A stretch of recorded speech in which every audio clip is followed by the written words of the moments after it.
Before we dive into this episode, we wanted to take the opportunity to say a heartfelt thank you for being here. Whether you've been with us from the very beginning when we started this podcast in 2019 or you're new, welcome. We hope you enjoy what you hear, and if you do, please download it, share it with friends, and leave a review. It really helps us get better guests and share the midlife love. Today we're joined by Dr. Max Pemberton and Dr. Courtney Raspin, authors of The Weight Loss Prescription, to unpack one of the most talked about health shifts of our time, GLP-1 weight loss medications. Are they a miracle, a medical breakthrough, or a shortcut that risks creating new problems? In this conversation, we explore what happens when you remove someone's primary coping mechanism, food, and why anxiety, low mood, or even addiction can surface if the psychological work isn't done alongside the medical treatment. We tackle the tension between body positivity and healthy reality, the stigma and secrecy around using weight loss medication, and why midlife, with its hormonal shifts, muscle loss, and bone health concerns, changes the equation entirely. Above all, this is a compassionate, non-judgemental discussion. It's an honest look at what these medications can and can't do, and how to approach weight loss with both medical insight and psychological support. Whether you're on the medication, considering it, or just interested in the impact of GLP-1s beyond weight loss, you're not going to want to miss this.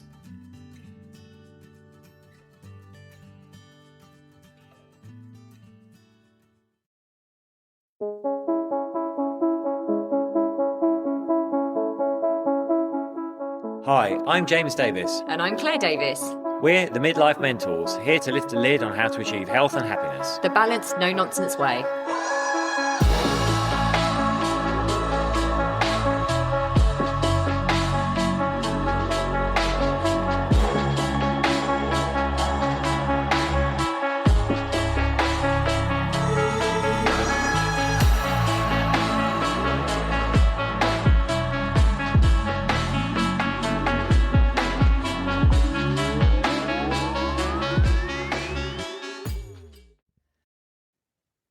Hello and welcome to another episode of the Midlife Mentors podcast with me, James. And me, Claire. We were just discussing, we've got some amazing guests here Super today. excited So excited for this one. But I was just saying to these lovely guests, we normally do a bit of bump at the beginning, just talk about what we've been up to. And then there was just like tumbleweed, because we actually haven't been up to very much, apart from the fact that my mum and dad came over. And what happened to your mum and dad? They got stuck on the island. Why did they get stuck? Because of the weather. Yes.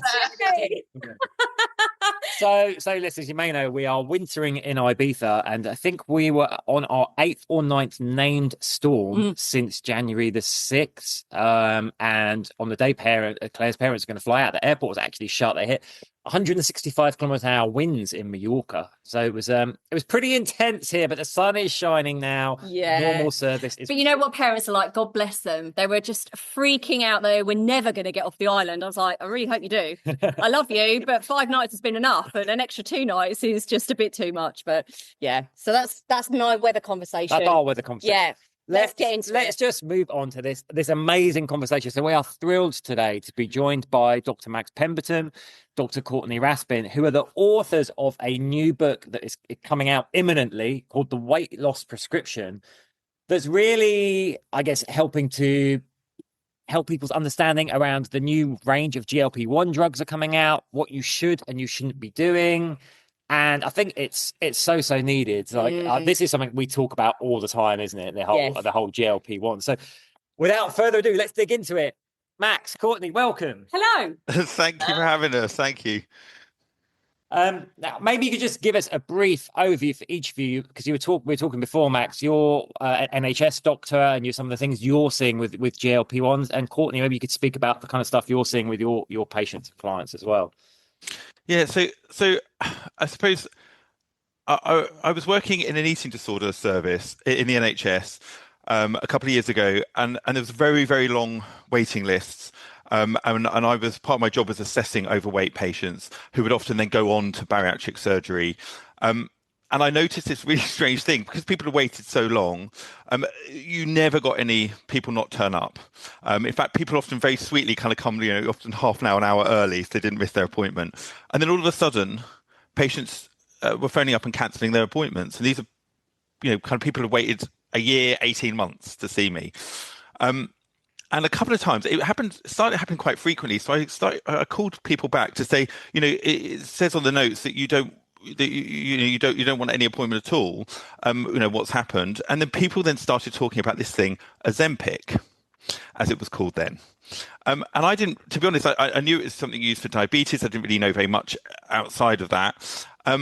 And the more I looked into it, the more I realized that this was this kind of phenomena that was happening, and that people were going privately and getting what we call off-license Ozempic because of its effect on weight loss.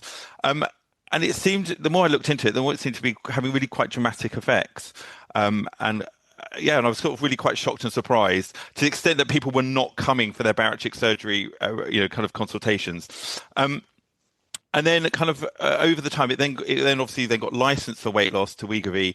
And certainly the impacts I saw it make on people's lives, it was quite dramatic.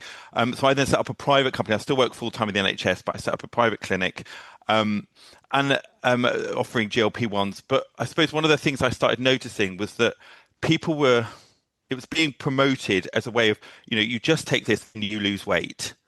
Now, my understanding, I'm a psychiatrist, so I work in mental health and I think about things psychologically. I was realizing that nobody was kind of fully understanding the full dimensions of people's struggles with weight and obesity, and that we were just treating it as a physical thing, not really understanding that actually many people's struggles with food and their weight is being fueled by problems or issues in their minds. And so one of my very dear friends, Courtney, is an expert in this area. So I was talking to her about this, and she then got on board with my company. She runs her own private company as well, and she then got on board with this, and we kind of came up with this program to try and help the patients that I was seeing privately, to try and think about this psychologically, to try and address the underlying issues they had with food, and then we wrote a book. I'm going to hand over to Courtney. I love that. I love that. Courtney, can't wait to hear your thoughts. Well, I mean, everything he said. What I will say is that, having worked in the NHS for 10 years, first in eating disorders and then in my private practice and having done work with NHS weight management services, I was working a lot with people who presented not only with eating disorders, but those waiting for bariatric surgery. And so got many, many years of really talking to people day in and day out about what it's like to live in very large bodies, limited mobility, all the comorbid health difficulties they were experiencing, difficulty getting around, not being able to play with their children, not being able to access needed surgery because the anesthesia, they're too big for the anesthesia because the risks were too large. And so you're kind of stuck there going, wow, how do I really help these people? And surgery was really the thing that people were coming through to do. And then this all kind of came around, GLP medications, and we start to see the waiting lists for bariatric surgery start to come down as well.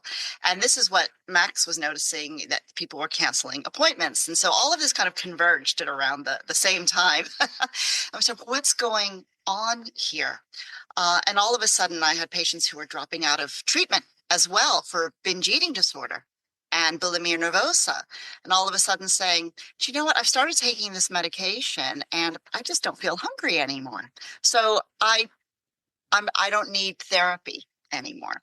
And they would disappear. And so it didn't smell right.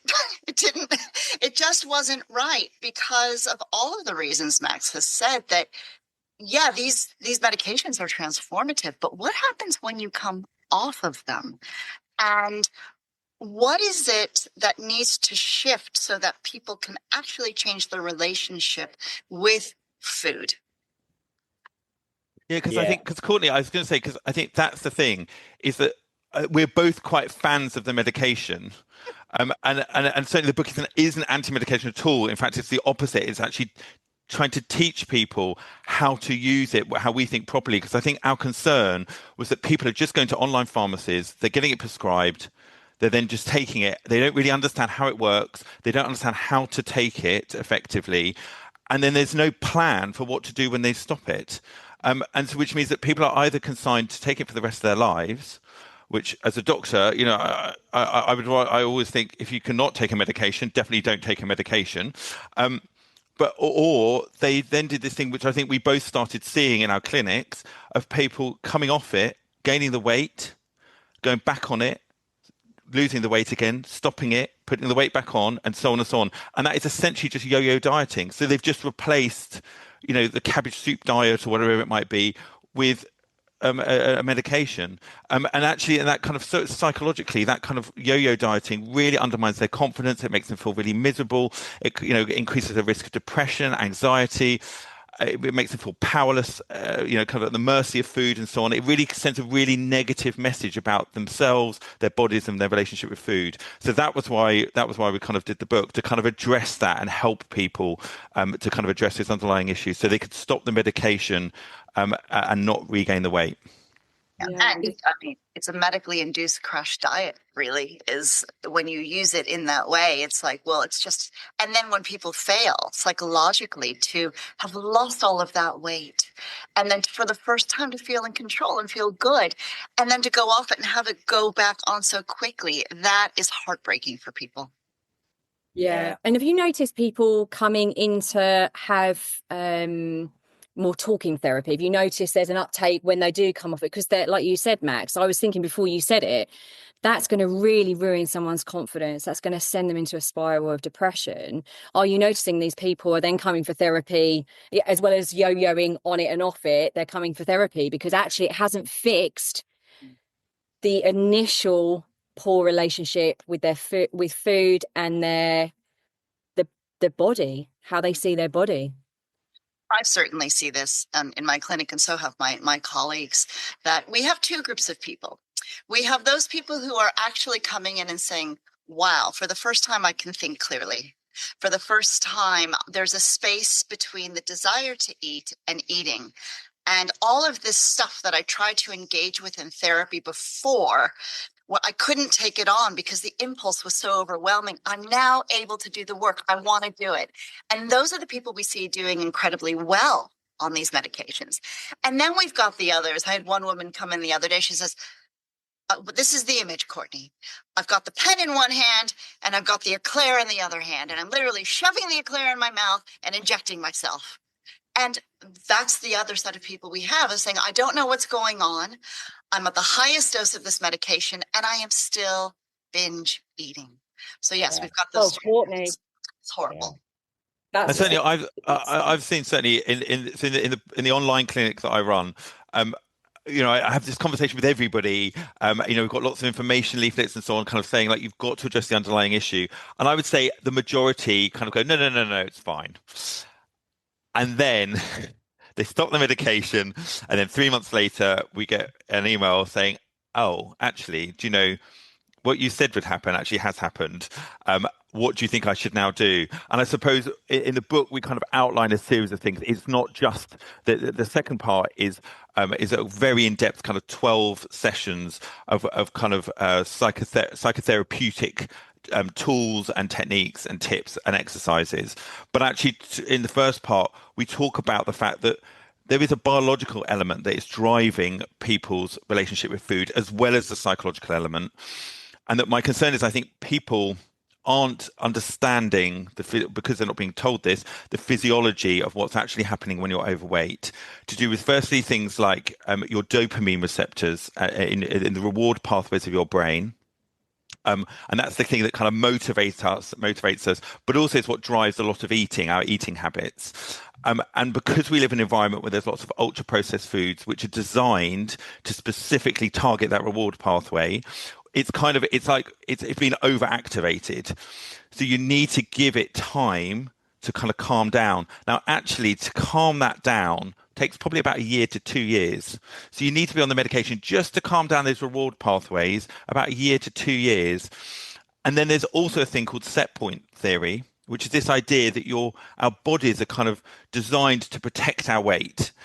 We've evolved for, over thousands of years to kind of avoid periods of famine, to kind of preserve our body mass as much as we can. Now, what happens when you're overweight is the body misunderstands what's happened. It takes being overweight as the new normal for you. So when you lose weight, it thinks you've gone through a famine and it needs to get back to that original weight. And it will really try hard to pull you back to that weight. And of course, you're going, no, no, no. I'm a BMI of 24 or whatever. This is perfect. But your body's thinking, no, no, no, no, no. You're starving. You've been through a famine. What if you went through another famine? So it will take you back to that weight and might even take you a bit higher just to protect you even more. Now, your body is doing what it's evolved to do. It doesn't know that, you live round the corner from a Tesco's. It doesn't know that. It thinks it's helping you. But actually to reset your set point takes quite a while. Now, your body can do that, but it will take, again, about a year to 2 years. So we need to really, people should be on this medication, I would say a minimum of about 2 years. And in the book, we kind of outline the way to kind of take that medication. So then the first part, the first phase, you lose weight. And then the second phase, you move to a maintenance dose, so a lower dose where you get some of the benefit from the medication, but also you experience some things like hunger. And that's where the kind of second part of the book then comes in, where you then are doing these exercises over the kind of year or 2 years to kind of learn about your relationship with your body and with food. I think it's so great having this conversation because there's something we've talked about since GLP-1s came. Since people started talking about Ozempic, it's something we felt uneasy about from the start, I guess, because we do live in a quick fix culture. We can all agree the benefits are massive, right? The personal benefits to, like, I can lose the weight, the knock-on effect in levels of happiness, positivity, lowering other disease factors, financial impact on easing the burden on the NHS of obesity-related treatments and all the rest of it. But my worry is with the quick fix society that we live in, people almost immediately were going like, I don't have to do anything. I literally don't have to think about what I'm going to eat or my movement or my exercise. Just inject and go. That's all I have to do. And I'm going to ask, is it maybe a little bit too easy? Courtney, we're going to fire that one at you. Is it too easy? I think if it looks too easy, it is too easy. And there's no doubt that these medications are transformative, as you said, and that they provide this wonderful window of opportunity. But not everybody's going to want to stay on medication forever. And there's something about telling people that the only way to eat well and live a healthy life is to stay on a medication forever that doesn't align with my value system as a healthcare practitioner. And so I think it's a wonderful tool, and the research is still emerging. But if all you're depending upon is an injection, then you're relying on something that may not be there forever, and it doesn't address really the thing that connects us. I mean, when you look at food is every part of our life. It's how we connect with other people. It's how we nourish ourselves and our relationship with ourselves. It's, you talk about breaking bread, that goes as far back as we can remember. And what we're seeing with these medications is that, people's appetite is reduced, but a lot of the time people then start to feel very low because that was their only coping strategy, for example. And if you have an over-reliance on food as a way of coping with emotional distress, when that's gone, what is left? Some people are feeling depressed. Everybody's kind of talking about how their friends don't want to go out and engage anymore and enjoy food. I know that my girlfriends and we go out and we have a big old meal. You can't do that when you have no appetite at all. And I think these drugs, while they do help us lose weight, what they don't help us do is understand what our relationship with food is about. And we all need to learn how to feed ourselves. We have to know, at what level of hunger do I start to eat? At what level of hunger do I stop? And that's why in the book, we have a whole section on what we call the hunger and fullness scale, right? Because we want you to slow down and say, okay, am I somebody who usually starts at a 2 out of 10, or do I wait till a 4? Why do I do that? Is it diet culture messages? What are those messages? When do I stop? Am I a feast or famine eater? Somebody who tries not to eat for as long as I can. And then when I do, I feel out of control. And all of these things, other important life skills, and the medication can give you the window to start to really grab those and throw out diet culture, because we are not fans of that, and think about what does actual healthy, normal eating look like. Yeah, I mean, the depression thing is something that we have read about, have yes, seen articles coming out about people feeling quite low and depressed. And as someone that had very, very disordered eating, I would say in my late teens and into my 20s, it just resonates with me such a lot about using that control of food. So for me, as you know, you'll know better than I do, but that kind of control around food, that feast or famine, that relationship you have with food, it needs to be psychological. You have to do that inner work to understand what was driving that, and to find other coping mechanisms around when you're stressed, when you feel out of control, when you feel uncertain, when you're going through a low point in your life, and food seems to, and it's for so many of us, it's that food becomes that thing that like rescues us, or we go to, and we either restrict it to get some control back, or we overeat. So yeah, I just wanted to speak to that depression thing. Is that quite a common part of one of the downsides of this medication? Well, I think interestingly, actually, if you look at bariatric surgery, so obviously before we had GLP-1s, we had bariatric surgery. Really interestingly, the rates of anxiety and depression after bariatric surgery go up. The rates of drug addiction and alcohol misuse also go up. And also about a third of people manage to put the weight back on. And when you think they've surgically removed part of their stomach, they still manage to, and really, and you kind of think, well, why? And we talk about this in the book briefly. You kind of think, well, that doesn't make any sense. But actually, it does make sense if you see food and your relationship with food as being something psychological, because actually what you've done, or what the surgeon has done, is taken away their main coping mechanism. Now, if you take away someone's coping mechanism, they still need to cope. They'll find another mechanism. And so they will then drink or use drugs or become depressed or anxious because they don't have their coping mechanism. Or they will even, as both Courtney and I have seen in clinic, they will do quite extraordinary things to still eat. So I had one patient who was eating Wotsits, the little corn puff things, like dozens and dozens of packets a day, to the extent it actually tinted her skin. Oh. And she became very, very, very unwell and malnourished because of it. But she needed to have the sensation in her mouth of something. And actually, because she had less volume in her stomach, kind of what's it seemed, and she was like, but they seemed to be the perfect answer, because I still got the sensation of eating, but actually it didn't take up space in my stomach. You see people kind of liquidizing things like Mars bars. And big sort of really high calorie foods, because they feel they need to get, and again, it's partly being driven by coping mechanism, and also partly by the fact of they've got that dopamine reward pathway that they are so used to having to fire up to make themselves feel better.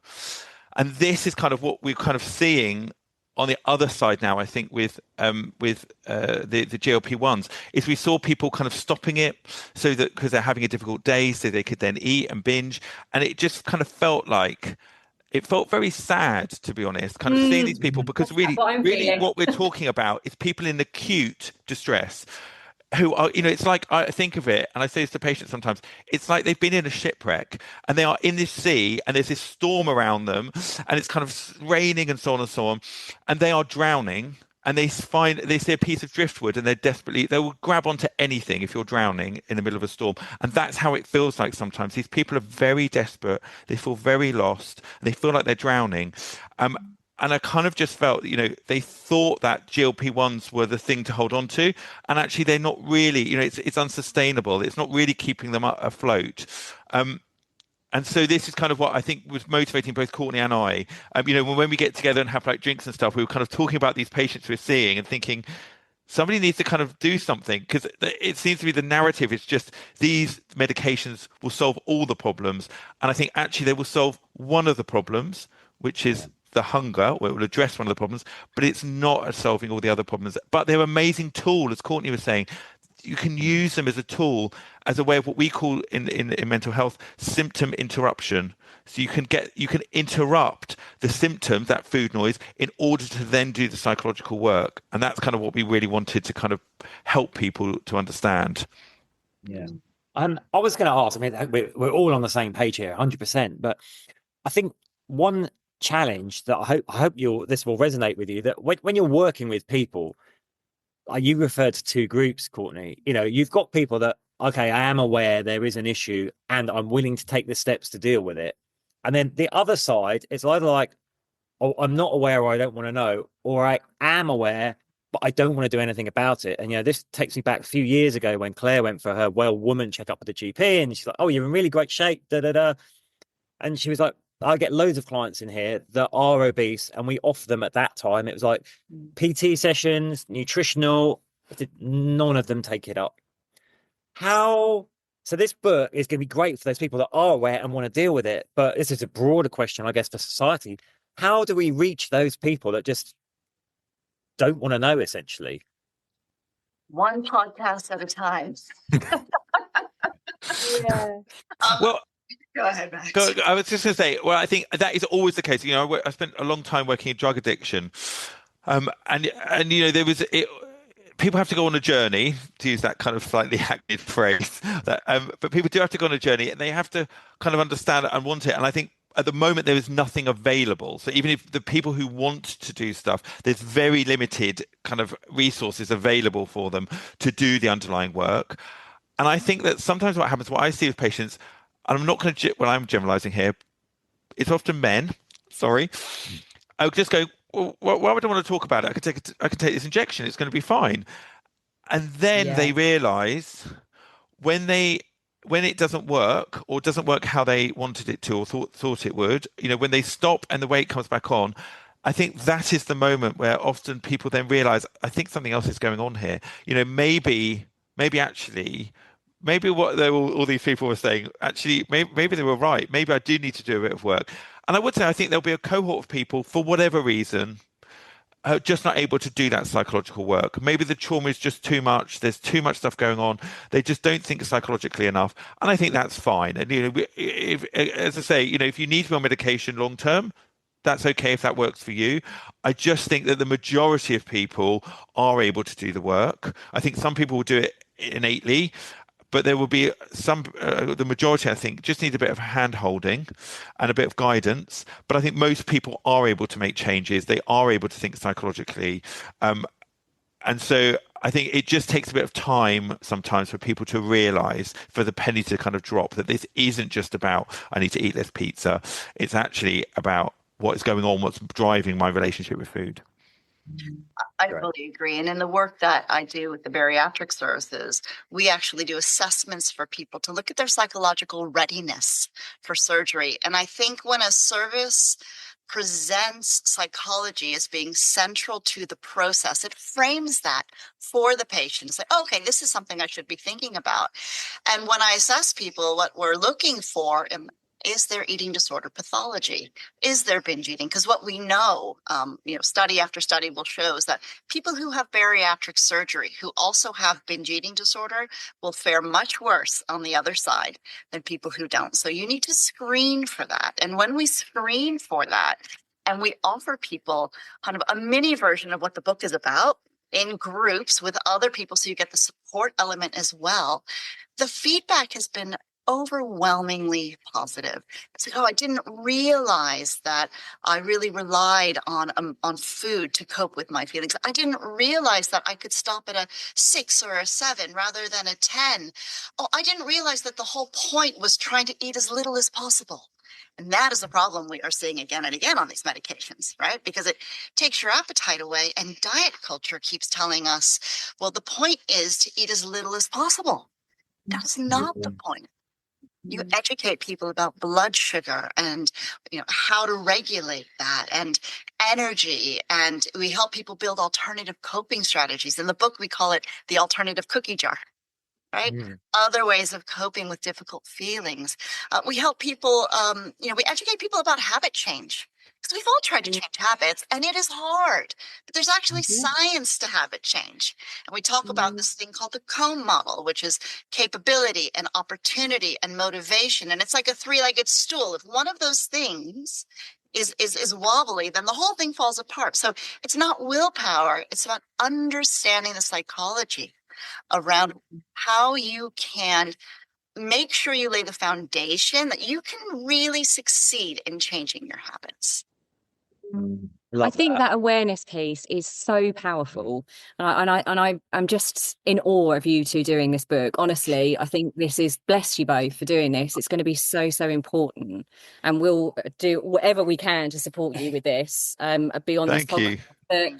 But, you know, that awareness piece. I know for me, you know, Gen X, growing up with that diet culture in the late 80s, the 90s, my mum, I speak to so many people doing what I do, where particularly the women were like, yeah, my mum was on all the diets in the 80s and the 90s, and we were just bombarded with that. And it was about eating as little as possible. Remember Kate Moss, nothing tastes as good as being skinny feels. Yeah, that's it. I mean, that's actually the mantra that we all have, like nothing tastes as good as being skinny. But it was only when I had the awareness piece of the nourishment, what was happening to me hormonally, you know, really understanding what my body was about, and that actually I was going to get more from it, and I was going to be happier and less depressed, because I went through depression, you know, less depressed if I nourish my body and all that.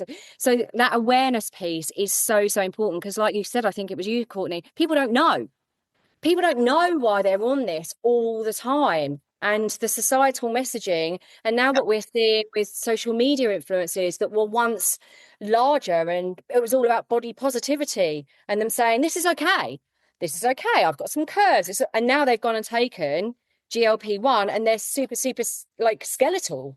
What messaging is that now sending? Because I think actually, you know, Courtney and I have talked a lot about body positivity, and actually it is quite hard, to be honest, writing this book. And we actually sat down, do you remember, Courtney, when we were doing this? And we're like, we need to just be honest with people, because I have spent an entire career, as has Courtney, trying to promote body positivity.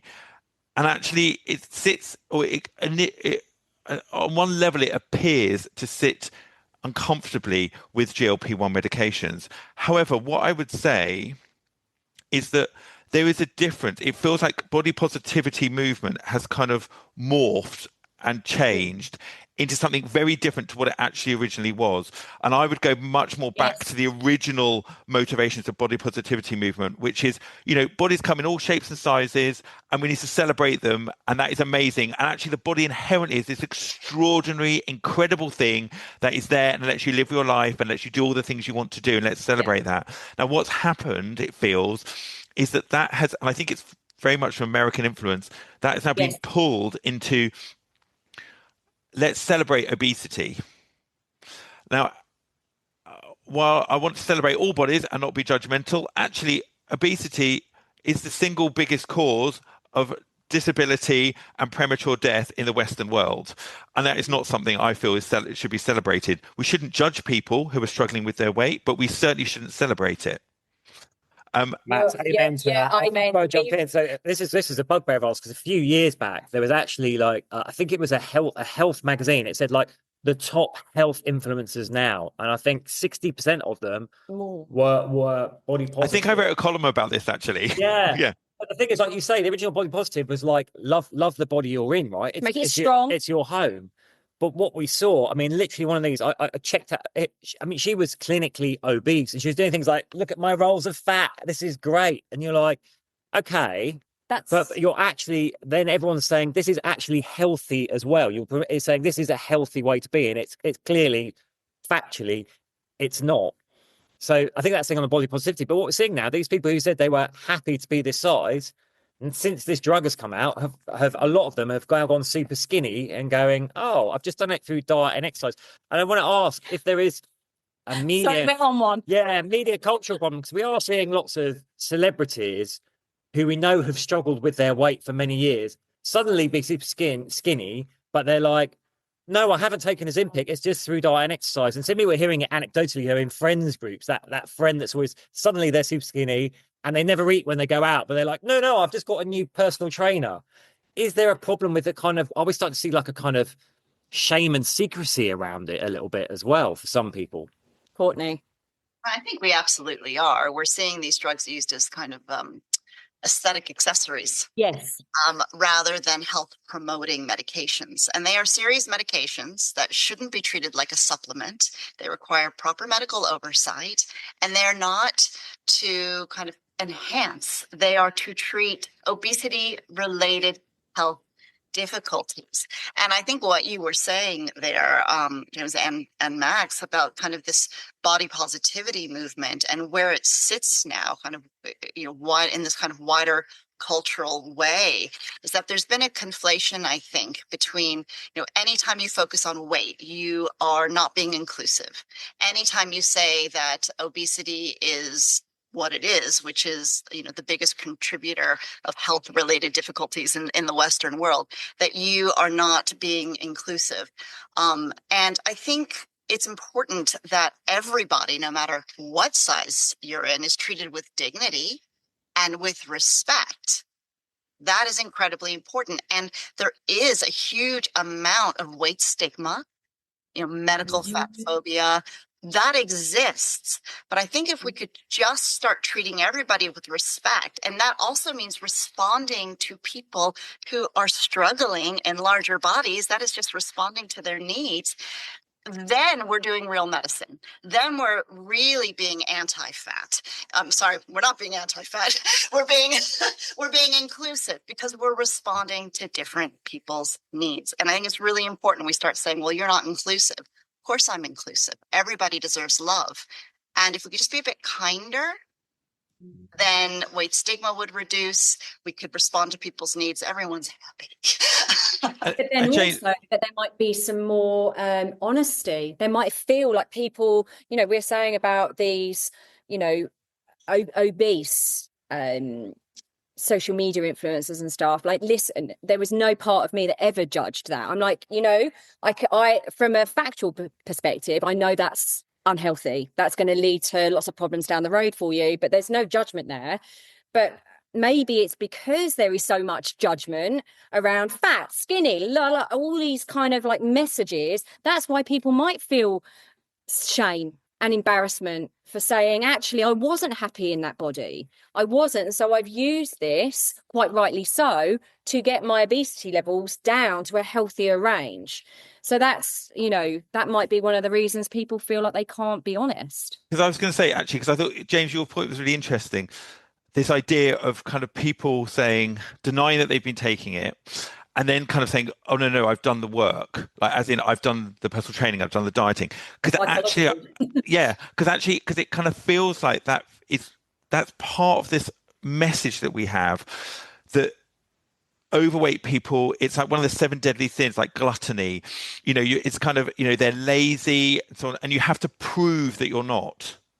It's an interesting idea of this kind of like, we don't treat all illnesses the same. There's a kind of cultural weight that comes to things. And the idea, if I told you I was smoking and that I was on nicotine replacement therapy, you'd go, oh, that's a really sensible, positive step you're taking towards your health. You've given up smoking, and of course you need a bit of health and support. If I told you I was taking heroin and I've now moved on to methadone, you'd be like, wow, you're turning your life around. Amazing. What you wouldn't do is going, well, that's cheating a bit, isn't it? That's kind of cheating, because you've got to suffer. And I think one of the kind of narratives that we have is that overweight people need to suffer for their kind of sins, for kind of being lazy, all these kind of really awful, horrible, pejorative terms and these ideas. And actually, I think part of the reason why people feel shame in admitting to taking this medication is because I think there's an understanding or a narrative that goes on saying this is an easy way out, you've cheated. And actually, that is not something we attribute to any other medical conditions or any other struggles that people have. So I would kind of, I feel very sad when it's very clear that people on, celebrities and so on have been taking it. They've been struggling with weight for a long time and suddenly got on top of it. And they're not just saying, do you know what? I found this thing that was very helpful, and that's okay. It's okay because I don't need to, and I think even within medicine, I think doctors think the idea is like it's cheating, and they don't apply it to any other medicine that they prescribe ever. They never say, or like antibiotics, well, that's cheating. You should just battle that pneumonia on your own. They never do that. It'd be completely mad. Yeah. And it's a bit, it speaks to me of kind of like the judgment that is being piled, and historically and even now is piled on people who are struggling with their weight. And I think certainly part of the book is very much about trying to say to people, this is not your fault. It's a predicament you've got yourself that's happened. It's not the end of the world. There are ways around this, and to try and kind of approach this in a really kind of caring, non-judgmental way. Because I do think when you see social media people or celebrities or whatever, and they said, I've used this, I'm like, my first instinct is you weren't happy in that, and it wasn't healthy. Yeah. Good for you. However, are you going full circle back to the beginning of this conversation? Are you looking at your relationship with food and that reward, the dopamine, understanding what's going on? Or are you just using this as a quick way to aesthetically feel better about yourself without psychologically loving yourself more? Or I have a follow-on question to that, actually. Is that, will we see people who can afford it being able to stay on it for the long term, so it becomes a kind of monetized pharmaceutical appetite control for those that can afford it, and we'll get a skinny and not skinny class divide? I think you know what I'm trying to say there. Courtney, tell us what your thoughts are on that, because again, that's another thing, isn't it? Whether people can afford to stay on it if they're doing it privately. Well, I think I'd like to respond to something you were saying a minute ago before that follow-on question came up, which is around this. Okay, are you these people who are these influencers and celebrities who are coming on and saying, I've used these medications? And I think that the question you want to ask is, are you using this to treat body dissatisfaction?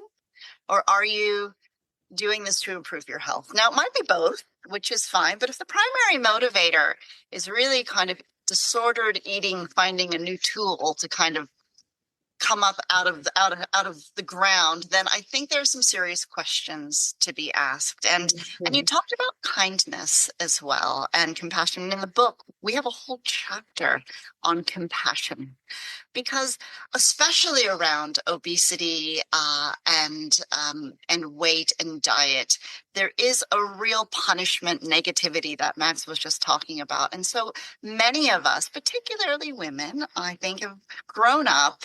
I'm 51, so I'd like to think I'm still midlife, but you are, yeah.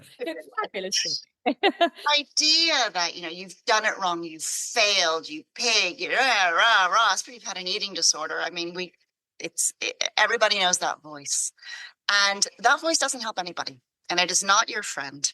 And so we talk about what really motivates you, what really helps you heal, is a compassionate voice, is saying, well, is this the right choice for you right now? What would be the nourishing choice for you? Because being kind doesn't mean I'm just going to eat whatever I want all the time. Because a lot of people who are in eating disorder recovery think that's how people who have healthy relationships with food operate. They think, I want to be someone who never thinks about what I eat. But that's just a fantasy. A healthy person does think about what they eat, but they do it in a kind, compassionate way, in the same way you would treat a child, or that you were responsible for, or a pet. You wouldn't just feed your pet or your child horrible foods all the time. You'd say, I know you really want the 5th ice cream, but let's take a look at what's going to make you feel good right now. And these are the types of messages we try and convey in the book. Teach you how to be compassionate and kind and think about your needs and nourish yourself well. And if you want the second piece of cake, that's fine sometimes, because that can be healthy. But if you do it every single day, this is how you're going to feel. So I think that's the message we really try and convey in the book. And there's a whole chapter on kindness. That's so beautiful. Yeah. Like, that's really important to say, because actually us people that have a healthier relationship with food now, it's not that the food noise isn't there. It's everywhere. It's not that the food noise doesn't, or say, oh, have the third slice of cake. But there is that compassionate voice. I'm speaking from experience now, that says, how's that going to make you feel tomorrow? Like, is that really what you want, or is that a dopamine response? How's your emotion right now? Are you feeling anxious? Are you feeling scared? Are you feeling uncertain, unsafe? Because actually that might be driving you wanting to have that third piece of cake. You should have written this book. You've got it. You just talked about one of the techniques that we teach in the book, which is called HALT. And you may have heard it, but it's hungry, angry, lonely, tired, right? So, the word HALT makes you pause. And then you think, well, am I hungry? Okay, what kind of hunger in this? And we talk about different types of hunger in the book, and you can start to identify, ooh, I'm a mouth hunger person, or I'm an eye hunger person. Okay, if you're hungry, then eat. Or am I angry or lonely or tired? And food might help for a little bit some of the time. But if you are those things all of the time, those things need something different than food. And the book will help you figure out what needs you're trying to meet and how to meet them. I love that. Yeah. Something we talk about a lot, understanding your emotional triggers for eating. Like, it's often, we know particularly with things like snacking, right? It's not that we're hungry. There's not a physiological need to get calories in. It's like, oh, I'm trying to displace something here. I was going to ask about nourishment. You mentioned it. Obviously, this is a midlife audience for our podcast. And I guess one of the concerns we've seen is, like, if you dramatically cut your food intake through GLP-1s, we know at midlife for both men and women, biologically we're losing muscle mass anyway. For women, there's a risk of osteoporosis. Is there a risk for people in midlife, particularly women perhaps, if they dramatically cut their food intake, that they're not getting enough key nutrients to support bone health, to support muscle health? And I was going to ask about hormone health as well, with HRT. Is there an impact there? Courtney, am I going to do this or not? You're going to do this one. You do this one. Because usually we're sitting next to each other and we just fire off, but it's very weird doing it like this. You're doing brilliantly though. Yeah, it's great. So actually, right, I'll jump in. yeah, you jump in. I love this. Honestly, I adore Courtney for this, because we kind of spark off each other. Actually, so the company, the online clinic I set up, it specifically targets middle-aged to older people specifically, because I felt that this was something that actually was being very much ignored, that they have much more very specific needs compared to just the general population. We know, so sarcopenia, where your muscle mass is being lost after the age of 30. Actually, when you get into like kind of 50s, 60s and 70s, so the oldest patient I have is 86. Bless him. I was like, but so actually those patients, they need quite a different set of kind of I think approaches. So aside from the psychological things that we've been talking about, actually my concern very much is that people go way too fast. They lose weight far too fast. And I think, again, they're not having necessarily the oversight, because a lot of these online pharmacies are just prescribing. There's no kind of interaction. There's no medical oversight. And I've seen patients losing kind of kilos and kilos a week. And of course, the majority of that will actually be muscle mass or bone mass rather than adipose tissue fat. Now, you will always lose some muscle mass and probably some bone mass, to be honest. But the slower you go, the easier it is for your body to prioritize adipose tissue, fat tissue. Now, the reason for that is, again, your body doesn't know what's happening. It thinks you're starving, and it thinks you're going through a famine. Now, as far as the body is concerned, adipose tissue, fat, is actually stored energy, and it just sits there, doesn't do anything, doesn't require much upkeep. So it wants to keep onto the fat. It's like keeping its larder full, as it were. What it wants to get rid of is muscle, because muscle burns up energy.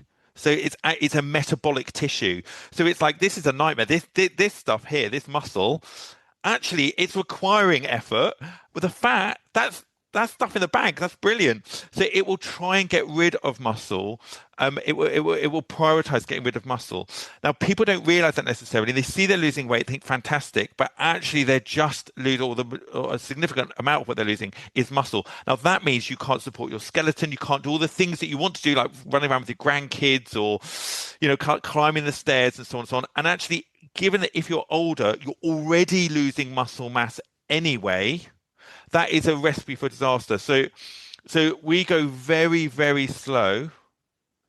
And we keep people on the lowest dose so that the body isn't shocked too much and can then can prioritize the fat loss and then combine that with resistance exercise. So rather than doing cardio, because everyone thinks, oh, I'm going to go running a marathon, don't do that. It's always, it's good to get your heart racing, fine, a little bit, but the majority should be resistance. So we get people kind of literally going to the gym and going, right, you're going to do, squats, you're doing kind of barbells, and kind of really encouraging people to do big compound movements that will help keep that muscle mass. And the other thing I would say is also older people, interestingly, have a very high or higher rate than the general population of alcohol consumption. Now, interestingly, lots of people report GLP-1s will reduce their interest anyway in alcohol. But if that doesn't happen, we're very mindful of encouraging people not to drink too much alcohol. It disrupts your blood glucose levels. It affects the adipose tissue distribution and so on and so on. So we're kind of very keen on kind of making sure people think carefully about their alcohol intake and also their sleep. Sleep is when your body repairs yourself. It's when it recovers. And that is really, really, really, really important when you're on these medications, which are, they're great, as we say, in many ways, but actually they're making your body do quite a lot of work. Actually, it looks like you're just losing weight, but actually the process of losing weight is it's a physiologically complex phenomena. So you need to have rest so that you can repair your body. Anyway, sorry, Courtney. I talked about ages then. Over to you. Courtney, would you like to talk about wonderful stuff. The impact on, or if there is an impact on like estrogen or with HRT?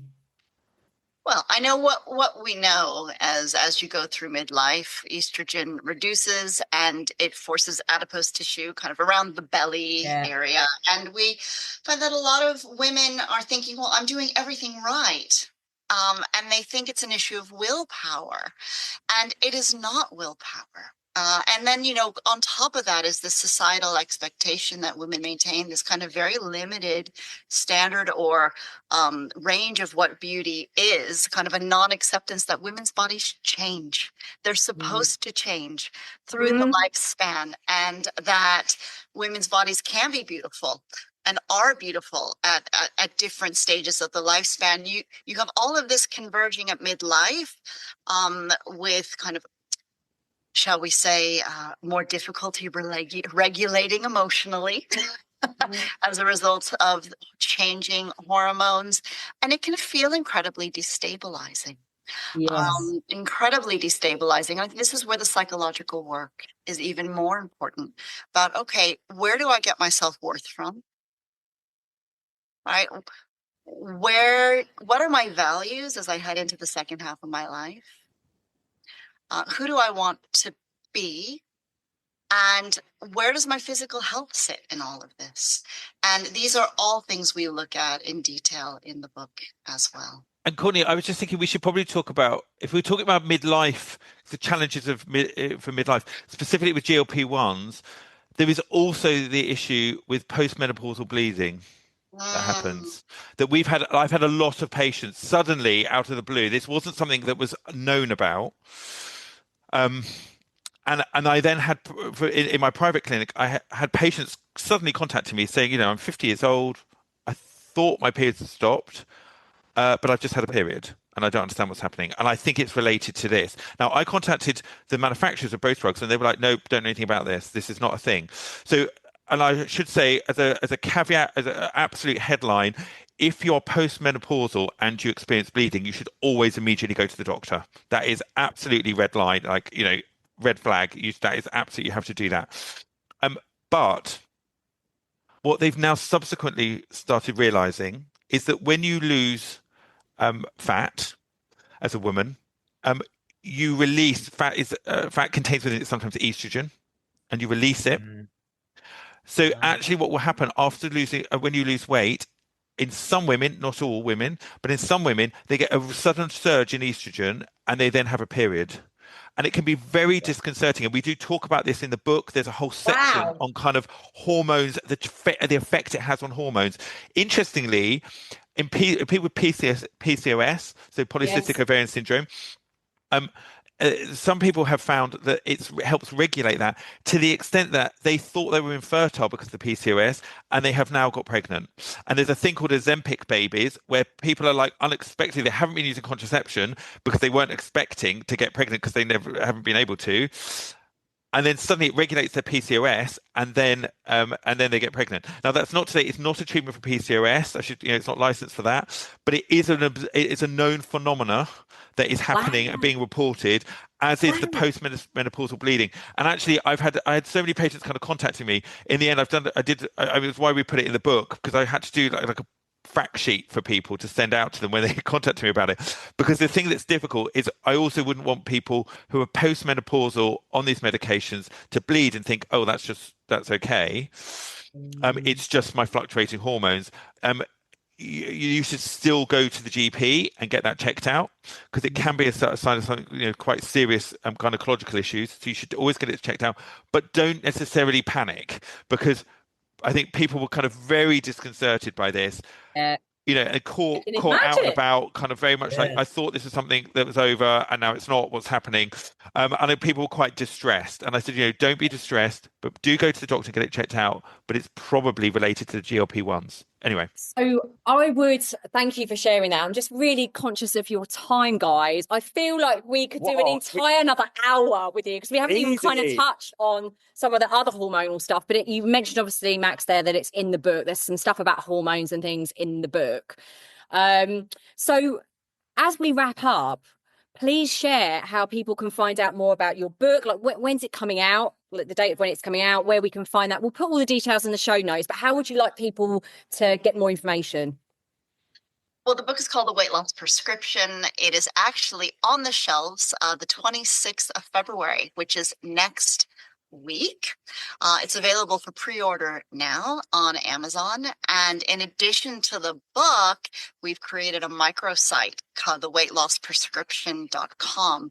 And what that has there are lots of worksheets to help people work through the psychological program at their own pace to really make the most of what the advice we give has to offer.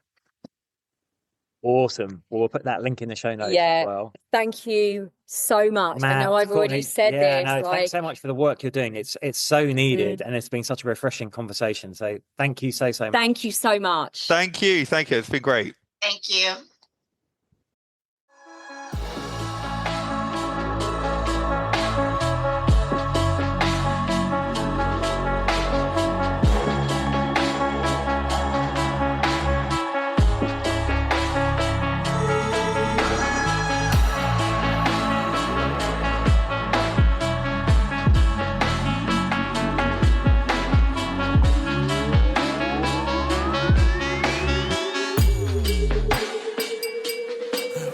Yeah. You've been listening to the Midlife Mentors with Claire and James Davis.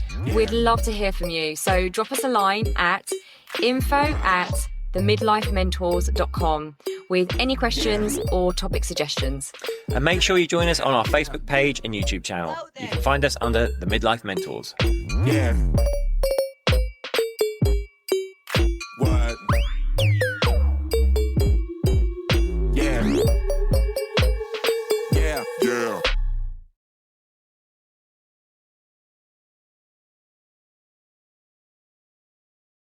Thanks so much for listening to this episode. And don't forget to take the Midlife Reset Audit now to receive personalised insights into what's holding you back from living your healthiest, happiest midlife. So go ahead and take the audit now at themidlifementors.com/audit.